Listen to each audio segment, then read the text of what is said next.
Yeah, greetings. I just did something kind of crazy.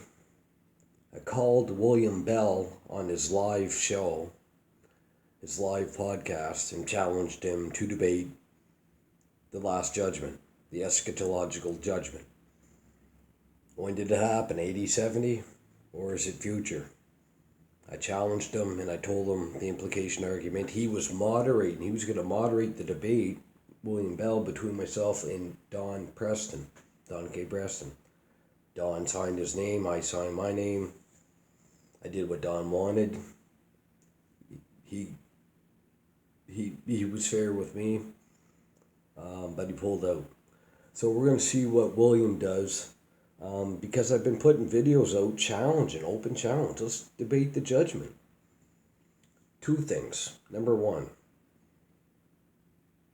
the texts that speak of the judgment, the full preterists don't know what to do with it. Don Preston came up with he was doing theology, not exegesis, obviously, and saying that there's a representative judgment. Israel or Palestine being razed and besieged and destroyed in AD 70, that's the judgment on all mankind. No, you read Romans 1:18 through 3:18, it's pretty clear. Ephesians 2:4, very clear. Ephesians 4 through 6, very clear. The judgment. Thessalonians, that he would judge every man, every thought, every secret thing that we would do. Romans chapter 2. All unrighteousness will be judged with the wrath of God. So justification is being saved from that wrath. That's what Paul says in Romans 5:9 through 11. We are saved from wrath through the atonement of Christ and his life now.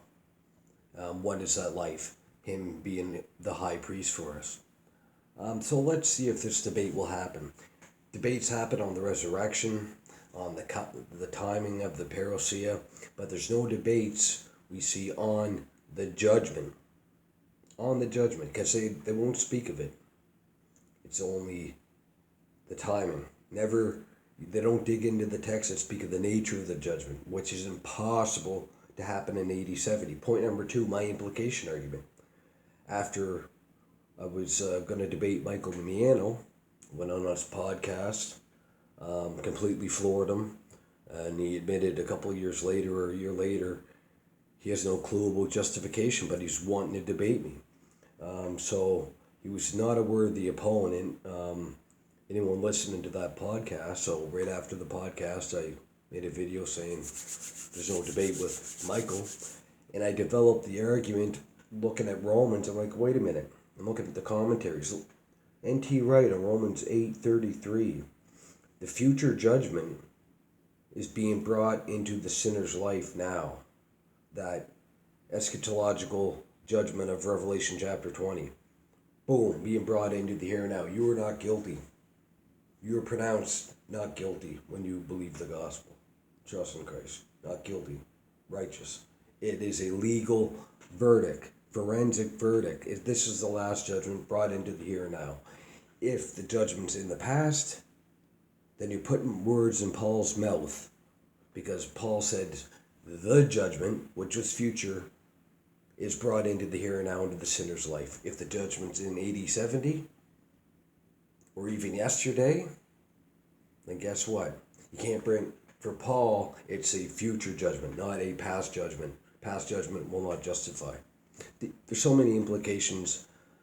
Sam Frost, I'm trying to think who else. Sam Frost, so many have been coming up with these implications, and this one's very devastating, in my opinion, because justification and the last judgment are tied together inextricably in the Greek text. Romans chapter 3, 21 through 26, and Romans 8, 33 and 34, and Galatians 3:10 and follow. But I messaged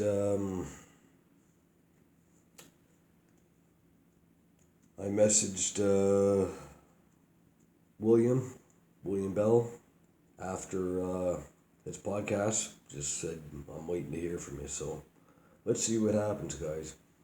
Let's see what happens.